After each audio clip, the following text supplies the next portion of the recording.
Sunrisers ഹൈദരാബാദിന്റെ സൂര്യനെ പിടിച്ച് മുംബൈ എന്തായാലും കടലിൽ മുക്കിത്താഴ്ത്തി എന്ന് പറയേണ്ടിയിരിക്കുന്നു. എന്തായാലും ഈ സീസണിൽ ഇനി സൂര്യൻ ഉദിക്കത്തില്ല. സൂര്യൻ ഇനി അസ്തമിച്ച് തന്നെ കിടക്കും. സൂര്യോദയം കാണണമെങ്കിൽ അടുത്ത സീസണിൽ കാത്തിരിക്കണം.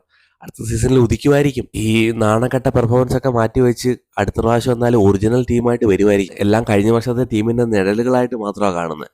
നിഴലായിട്ടും പറയാൻ പറ്റത്തില്ല. അത്രയ്ക്ക് മോശം പെർഫോമൻസ് ആണ് സൺറൈസേഴ്സ് ഹൈദരാബാദ് കാഴ്ചവെക്കുന്നതെന്ന് പറയേണ്ടിയിരിക്കുന്നത്. എന്നാലും ടെക്നിക്കലി നോക്കുവാണെങ്കിൽ ചാൻസ് ഉണ്ട്. പക്ഷേ നമുക്കറിയാം ഈ പ്രാവശ്യം എന്തായാലും കഥം Tata bye bye good bye തീർന്നു എന്ന് തന്നെ പറയേണ്ടിയിരിക്കുന്നു. അത്ര മനോഹരമായ ബാറ്റിംഗ് ആയിരുന്നല്ലോ ഉടനീളം ടൂർണമെന്റിൽ കാഴ്ചവെച്ചത്. അങ്ങനെ മുംബൈ അടുപ്പിച്ച് 4 മത്സരങ്ങൾ വിജയിച്ചു. ആദ്യമേ ഒരു ഓർഡിനറി ബസ്സായിരുന്നു. പോകുന്നിടത്തൊക്കെ പഞ്ചറും ബ്രേക്ക് ഡൗണുമായി ഇങ്ങനെ പതിയെ പതിയെ പൊയ്ക്കൊണ്ടിരുന്ന ബസ് പെട്ടെന്ന് പുതിയ എഞ്ചിൻ കിട്ടുന്നു. ബുംറ ടീമിലേക്ക് തിരിച്ചു വരുന്നു. ടീമിൽ ചില മാറ്റങ്ങളൊക്കെ വരുന്നു. അങ്ങനെ സൂപ്പർ ഫാസ്റ്റായി അങ്ങനെ അടുപ്പിച്ച് 4 മത്സരങ്ങൾ കണ്ടിന്യൂസ് ആയി ജയിക്കുന്നു. ഡൽഹിയെ പരാജയപ്പെടുത്തുന്നു, SRHനെ പരാജയപ്പെടുത്തുന്നു, CSK പരാജയപ്പെടുത്തുന്നു, പിന്നെയും ഇന്നലെ SRHനെ പരാജയപ്പെടുത്തുന്നു. എന്തു തോന്നുന്നുണ്ട്? ചരിത്രം പരിശോധിക്കുകയാണെങ്കിൽ ഈ ഒരു ട്രാക്ക് അത്ര നല്ലതല്ലെന്നാണ് കാലം തെളിയിച്ചിട്ടുള്ളത്. ഇപ്പോഴെല്ലാം CSKയും മുംബൈയും പ്ലേ ഓഫിൽ കടന്നിട്ടുണ്ടോ ഈ 2 ടീമിനാണ് കപ്പടിക്കാൻ ചാൻസ് കൂടുതൽ. അതാണ് നമ്മൾ കണ്ടിട്ടുള്ള ചരിത്രം. 5 വട്ടം ഇവർ കപ്പടിച്ചപ്പോഴെല്ലാം ഇവർ ടോപ്പ് 4-ൽ കയറിയിട്ടുണ്ടായിരുന്നു, പ്ലേ ഓഫിൽ കയറിയിട്ടുണ്ടായിരുന്നു. ഇവർ രണ്ടും കൂടെ കയറി കഴിഞ്ഞാൽ CSK അല്ലെങ്കിൽ MI കയറി കഴിഞ്ഞാൽ ഇവരിൽ ആർക്ക് കപ്പ് കിട്ടുമെന്നാണ് എല്ലാവരും നോക്കിക്കൊണ്ടിരിക്കുന്നത്. എന്നാൽ ഇവർ കയറുന്നു. ഇവരുടെ പെർഫോമൻസ് കണ്ടിട്ട് ചരിത്രം ആവർത്തിക്കുമോ അതോ ചരിത്രം വഴിമാറുമോ എന്നുള്ള കാര്യം കണ്ടറിയേണ്ടിയിരിക്കുന്നു. ഈ വർഷത്തെ പെർഫോമൻസ് കണ്ടിട്ട് നോക്കാം എന്താണ് സംഭവിക്കുന്നതെന്ന് അറിയാം. ചരിത്രം ആവർത്തിക്കുമോ അതോ പുതിയ ഏതെങ്കിലും ടീമുകൾ കപ്പടിക്കുമോ എന്നുള്ള കാര്യം വരും ദിവസങ്ങൾ നമുക്ക് കണ്ടറിയാം. SRHന്റെ ബാറ്റിംഗ് ലൈനപ്പ് ഞങ്ങൾക്ക് ഫ്ലാറ്റ് പിച്ച് തന്നാലേ ഞങ്ങൾക്ക് കളിക്കാൻ പറ്റൂ. ക്യൂറേറ്റർ ഞങ്ങൾക്ക് ഒപ്പം നിൽക്കുന്നില്ല. ബോൾ ഹിറ്റ് ചെയ്ത് കഴിഞ്ഞാൽ വളരെ സ്ലോ ആയിട്ടാണ് വരുന്നത്. അവിടെ ഞങ്ങൾക്ക് കളിക്കാൻ പറ്റും. ഞങ്ങൾക്ക് ഇങ്ങനെ ഫ്ലാറ്റ് ആയിട്ടുള്ള പിച്ച് ബോൾ ഇങ്ങനെ ഹിറ്റ് ചെയ്ത് കഴിഞ്ഞാൽ മനോഹരമായിട്ട് ബാറ്റിലോട്ട് വരുന്ന പിച്ചിലേ ഞങ്ങൾ കളിക്കത്തുള്ളൂ. അല്ലെങ്കിൽ ഞങ്ങളെ കൊണ്ട് പറ്റത്തില്ല. കഴിഞ്ഞ സീസൺ നോക്കുകയാണെങ്കിൽ ക്യൂരേറ്റർ ഇവർക്ക് പറ്റിയ പിച്ച് കൊടുക്കുന്നു. അതിനനുസരിച്ച് അഭിഷേക് ശർമ്മയും ട്രാവസ് ഹെഡും കൂടെ അടിച്ച് പരത്തുന്നു. ആ ഒരു പരത്തിൽ മിഡിൽ ഓർഡറിന് വന്ന് 2 റൺസ് കണ്ടെത്താൻ കഴിഞ്ഞു.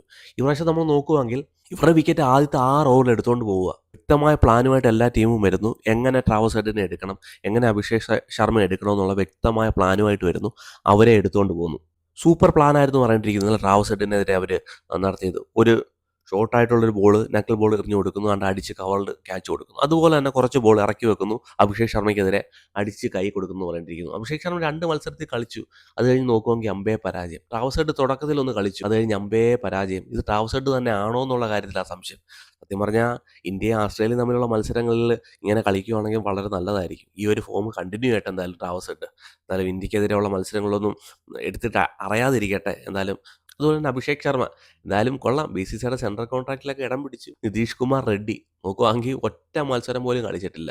ഇവിടെ കോച്ചിങ് സ്റ്റാഫ് ഡാനിയൽ വിക്ടോറിയൊക്കെ അവിടെ താടിയും ചോദിച്ചുകൊണ്ട് അവിടെ ഇരിക്കുന്നത് കണ്ട. ചൊറിഞ്ഞ് ആ താടിയിലെ പല കൂടെ ഇളകിപ്പോ. ടീമിൽ വലിയ മാറ്റമുണ്ടോ? ഒരു മാറ്റവും ഇല്ല. അവർ സെയിം. ഞങ്ങൾക്ക് മാറ്റാനൊന്നും ഒരു താല്പര്യമില്ല. ഞങ്ങൾക്ക് എന്താ വേണം? ഞങ്ങൾ സെയിം ടീമിനെ കളിപ്പിക്കും. ഞങ്ങൾക്ക് ടീമിൽ ചേഞ്ചസ് ഒന്നും വരുത്തത്തില്ല. ഞങ്ങൾ നിതീഷ് കുമാർ റെഡ്ഡിയെ 4-ാം സ്ഥാനത്ത് തന്നെ കളിപ്പിക്കും. വരും പുള്ളി 4-5 ബോൾ കളിക്കും, ഔട്ടായി കയറിപ്പോകും. നിതീഷ് കുമാർ റെഡ്ഡിയുടെ പൊസിഷൻ ഒന്ന് ചേഞ്ച് ചെയ്തിട്ട് അവിടെ ഹെൻറി കാൾസിനെ ഒന്ന് പ്രൊമോട്ട് ചെയ്യാൻ അതൊന്നും പറ്റില്ല. നിതീഷ് കുമാർ റെഡ്ഡിയെ നമ്പർ 6-ലോ നമ്പർ 7-ലോ നിങ്ങൾ കളിപ്പീര്. എന്തായാലും ഒരു പെർഫോമൻസും തരുന്നില്ല. നമ്പർ 1, നമ്പർ 2, നമ്പർ 3 ആൾറെഡി ഫെയിലാണ്. അതിനിടയ്ക്ക് നമ്പർ 4 കൂടെ കളിക്കാതിരുന്നു കഴിഞ്ഞാൽ എങ്ങനെ കളിക്കാനാണ്? 35 റൺസിൽ 5 വിക്കറ്റ് നഷ്ടമാകുന്നു. ഇവിടുന്ന് എങ്ങനെ ഒരു ടീമിന് കുതിച്ചു കയറാം? അത്രമാത്രം ദയനീയമായ ഒരു പെർഫോമൻസ് കണ്ടിട്ട് ഇവിടെ കോച്ചിങ് സ്റ്റാഫൊക്കെ ചുമ്മാ ഹെഡ് കോച്ചൊക്കെ ചുമ്മാ അവിടെ കുത്തിയിരിക്കുക. ഒരു ടീമിലാണെങ്കിലും ഒരു ചേഞ്ചസും വരത്തില്ല, ഒന്നും ചെയ്തില്ല. നിതീഷ് കുമാർ റെഡ്ഡി എവിടെ കളിച്ചു എന്നാണ് പറയുന്നത്. ഒറ്റ മത്സരം പോലും നല്ല രീതിയിൽ കളിക്കാൻ കഴിഞ്ഞില്ല. ഒരു പ്രാവശ്യമെങ്കിലും ഒരു കളിയെങ്കിലും നല്ലൊരു പെർഫോമൻസ് കഴിച്ച് ടീമിനെ വിജയത്തിലേക്ക് എത്തിക്കാൻ, ഒരു നല്ലൊരു സ്കോർ സെറ്റ് ചെയ്യാൻ എന്തായാലും നിതീഷ് കുമാർ റെഡ്ഡിക്ക് കഴിഞ്ഞില്ല എന്ന് പറയും. ഇവരൊക്കെ പെർഫോമൻസ് നോക്കും. ഇവരൊക്കെ ഇന്ത്യൻ ടീമിൽ കളിക്കുന്ന പ്ലേയേഴ്സാണ്. ഇവർക്കൊരു ഫ്ലാറ്റ് പിച്ച് ഒന്നും കിട്ടിയില്ല എങ്കിൽ ഇവർ എങ്ങനെ കളിക്കുമെന്നാണ് ഞാൻ ചിന്തിക്കുന്നത്. എന്നാലും കൊള്ളാം, കഷ്ടം തന്നെ. പിന്നെ അടുത്ത ഇഷാൻ കിഷൻ ഇല്ല, കഞ്ചാവ് അടിച്ച് വന്ന ഒരു അവസ്ഥയായിരുന്നു ഇന്നലെ. ഞാൻ എവിടെ ദാണ്ട് അവിടെ കിടന്ന് കറങ്ങുക. എന്തോ ചെയ്യേണ്ടത്, എങ്ങനെയാ ചെയ്യേണ്ടത് ഒരു പിടിയും കിട്ടുന്നില്ല. ദാണ്ട് നോക്കുമ്പോഴത്തേന് അപ്പീൽ പോലും ചെയ്യുന്നില്ല. വൈഡായിട്ട് പോയൊരു ബോൾ ദാണ്ട് ഇറങ്ങിപ്പോകുന്നു. ചിരിച്ച് കളിച്ച് മുംബൈ പോയി ചിരിച്ച് കളിച്ച് ഇറങ്ങിപ്പോകുന്നു. അമ്പയർ നോക്കുമ്പോൾ ഔട്ട് വിളിക്കണം, ആരും അപ്പീലും ചെയ്യുന്നില്ല. അമ്പയർ എന്നാ പോലെ ഇങ്ങനെ കൈ ഇങ്ങനെ പൊക്കി കാണിക്കുന്നു. അപ്പോൾ ആർത്തി പാണ്ഡ്യ പറഞ്ഞു അപ്പീൽ എല്ലാവരും അപ്പീൽ ചെയ്യുന്നു. കണ്ട അപ്പീൽ ചെയ്യുന്നതിന് മുമ്പേ ഔട്ട് കാണിക്കുന്നതിന് മുമ്പേ പുള്ളി എന്തായാലും അങ്ങ് ചെന്ന് ഡ്രസ്സിംഗ് റൂമിന്റെ പകുതിയോളം എത്തി. ഇങ്ങനെയുള്ളതിനൊക്കെ കളിക്കാൻ താല്പര്യമില്ലാത്തതിനൊക്കെ എന്തിനാ പിടിച്ചിരുന്നത്? ആ സച്ചിൻ ബേബിയൊക്കെ ആ ബെഞ്ചിലിരിക്കുന്നു. കളിക്കാൻ കഴിയാത്തവർക്ക് ചാൻസ് കൊടുക്കുന്നത്. നിങ്ങൾ ചുമ്മാ ഇങ്ങനെ നാണം കെട്ട് പോയിക്കൊണ്ടിരിക്കുകയാണ്.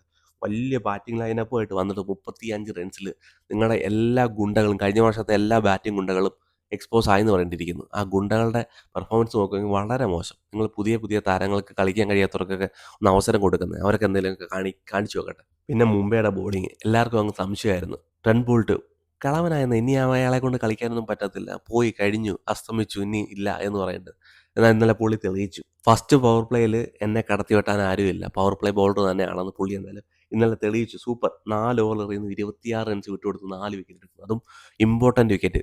ട്രാവസ് തുള്ള എടുത്തുകൊണ്ട് പോകുന്നു, അഭിഷേക് ശർമ്മ എടുത്തുകൊണ്ട് പോകുന്നു, അഭിനവ് മനോഹറിനെ എടുത്തുകൊണ്ട് പോകുന്നു, ഇൻസിനെ എടുത്തുകൊണ്ട് പോകുന്നു. സൂപ്പർ. നല്ല മനോഹരമായി ബോൾ ചെയ്തെന്ന് പറഞ്ഞിരിക്കുന്നു. മനോഹരമായിട്ട് നല്ല ബോൾ ചെയ്തു. അതുപോലെ തന്നെ ദീപക് ചഹർ തല്ലുപൊളിയായിരുന്നു. എന്തായാലും 2 ഓവറൊക്കെ കൊടുക്കത്തുള്ളായിരുന്നു. എന്തായാലും 4 ഓവർ കൊടുത്തു, 12 റൺസ് വിട്ടുകൊടുത്തു, 2 വിക്കറ്റ് എടുക്കുന്നു. അതുപോലുള്ള ഒരു ഫ്ലാറ്റ് പിച്ചിലൊക്കെ വന്ന് നല്ല മനോഹരമായി ബോൾ ചെയ്തു. സൂപ്പർ. നല്ലൊരു പെർഫോമൻസ് കാഴ്ചവെച്ചു. അതുപോലെ തന്നെ മിച്ചൽ സ്റ്റാർലി സൂപ്പർ മനോഹരമാണെന്ന് പറഞ്ഞിരിക്കുന്നത്. ഈ പുള്ളി ഉറങ്ങിക്കിടക്കുന്ന ഒരു പുലി തന്നെയാണ്.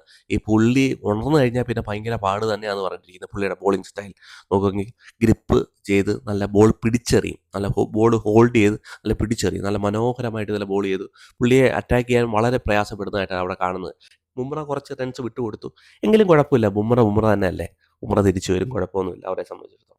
കുറേ നോക്കുവാണെങ്കിൽ എല്ലാം നെഗറ്റീവാണ്. അതിൻ്റെ ഇടയ്ക്ക് ഒരു പോസിറ്റീവ് കാണാൻ കഴിഞ്ഞു. ഹെൻറി കാൾസന്റെ ഒരു മനോഹരമായ ഒരു ഇന്നിങ്സ് എന്തായാലും കാണാൻ കഴിഞ്ഞു. സൂപ്പർ മനോഹരമായ ഒരു ഇന്നിങ്സ്. 71 റൺസ് എടുക്കുന്നു, 9 ഫോറും 2 സിക്സും. അഭിനവ് മനോഹർ വരുന്നു, അവിടെ ഒരു നല്ലൊരു സപ്പോർട്ട് കൊടുക്കുന്നു. എന്തായാലും ഒരു ഭേദപ്പെട്ട ഒരു സ്കോർ സെറ്റ് ചെയ്യാൻ സഹായിക്കും. 143 എന്ന ഒരു തരക്കേടില്ലാത്ത ഒരു സ്കോർ, ചെറുതായിട്ടൊന്ന് ഡിഫെൻഡ് ചെയ്യാൻ നോക്കാൻ പറ്റുന്ന ഒരു സ്കോർ. പക്ഷേ 143 അവിടെ ഒരു സ്കോറേ അല്ലായിരുന്നു. 100 റൺസ് അവിടെ എടുക്കേണ്ടതായിരുന്നു. മുംബൈയുടെ ബാറ്റിംഗ് കണ്ടിട്ട് ആ പിച്ച് അത്രമാത്രം വലിയ ഭൂതമുണ്ടെന്നൊന്നും നമുക്ക് തോന്നിയതുമില്ല. അത് ഏകദേശം 15ാമത്തെ ഓവറിൽ മുംബൈ ആ ചേസ് കംപ്ലീറ്റും ചെയ്തു. അത്ര വലിയ ഭൂതമൊന്നും അവിടെ ഇല്ലായിരുന്നു. ഓക്കെ, ചെറിയൊരു സ്ലോയിഷ് ആയിട്ടുള്ളൊരു പിച്ചായിരുന്നു. പിന്നെ നോക്കുവാണെങ്കിൽ നമ്മുടെ ക്യാപ്റ്റൻ 2016 ശേഷം അടുപ്പിച്ച് 2 50 എടുക്കുന്നു. നമ്മുടെ ക്യാപ്റ്റൻ ഈ പ്രാവശ്യം വേറെ മോഡലാന്ന് തോന്നുന്നു കേട്ടോ. എന്തായാലും ആ പിണക്കമൊക്കെ മാറിയെന്ന് തോന്നുന്നു. പുള്ളിക്ക് ഫോം ഔട്ടൊന്നും അല്ലായിരുന്നു. പുള്ളിയുടെ ആ പിണക്കമൊക്കെ മാറി എന്തായാലും ടീമിന് വേണ്ടി പെർഫോമൻസ് ചെയ്യുന്നുണ്ടല്ലോ. ഈ ഒരു പെർഫോമൻസ് പുള്ളി കാഴ്ചവെച്ച് കഴിഞ്ഞാൽ ഈ പ്രാവശ്യം മുംബൈ കപ്പ് അടിച്ചില്ലെങ്കിലേ ഉള്ളൂ സംശയം. പുള്ളി ഒരു 4 ഓവർ 6 ഓവർ അല്ലെങ്കിൽ 10 ഓവറൊക്കെ അവിടെ നിന്ന് കഴിഞ്ഞാൽ എന്തായാലും അത് ടീമിന് ബെനിഫിറ്റ് തന്നെയാണെന്ന് പറഞ്ഞിരിക്കുന്നു. Super duper performance. പ്രത്യേകിച്ച് ഇന്നലെ കവർ ആൻഡ് എക്സ്ട്രാ കവറിലൊക്കെ ഇന്നലെ 6 അടിക്കുന്നത് കണ്ടിട്ട് പുള്ളി ഫോമിൽ തന്നെയാണെന്നാണ് അത് വിളിച്ച് കാണിക്കുന്ന ഒരു സംഭവം. മനോഹരമായി എന്നുള്ള 6 അടിക്കുന്നു, പുൾ ഷോട്ടൊക്കെ അടിക്കുന്നു. അതത്ര നല്ല സൈൻ അല്ല ബോളർമാർക്ക്.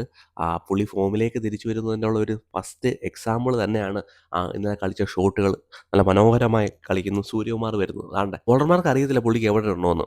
സ്റ്റംപ് ടു സ്റ്റംപ് എറിഞ്ഞു കഴിഞ്ഞാൽ സ്വീപ്പ് ഷോട്ട് അടിക്കും. അങ്ങനെ സൂപ്പർ. എവിടെ എറിഞ്ഞാലും 360 ആണല്ലോ. എവിടെ എറിഞ്ഞാലും കുറ്റി വലിഞ്ഞ് പുള്ളി അടിക്കുമെന്ന് പറഞ്ഞിരിക്കുന്നു. സൂപ്പർ മനോഹരമായ ഒരു പെർഫോമൻസ്. ഉടനീളം നല്ലൊരു പെർഫോമൻസ്. എന്നാൽ സൂര്യകുമാറും ഈ സീസണിൽ കാഴ്ചവെച്ചു. പോയിന്റ് ടേബിൾ പരിശോധിക്കുകയാണെങ്കിൽ മുംബൈ കുതിച്ച് ചാടി 3ാം സ്ഥാനത്ത് നിൽക്കുന്നു. ബാംഗ്ലൂരിനെ വലിച്ച് 4ാം സ്ഥാനത്തേക്ക് ഇട്ടു. SRH ഇപ്പോഴും 9ാം സ്ഥാനത്ത് തന്നെ എന്തായാലും നിലനിൽക്കുന്നു.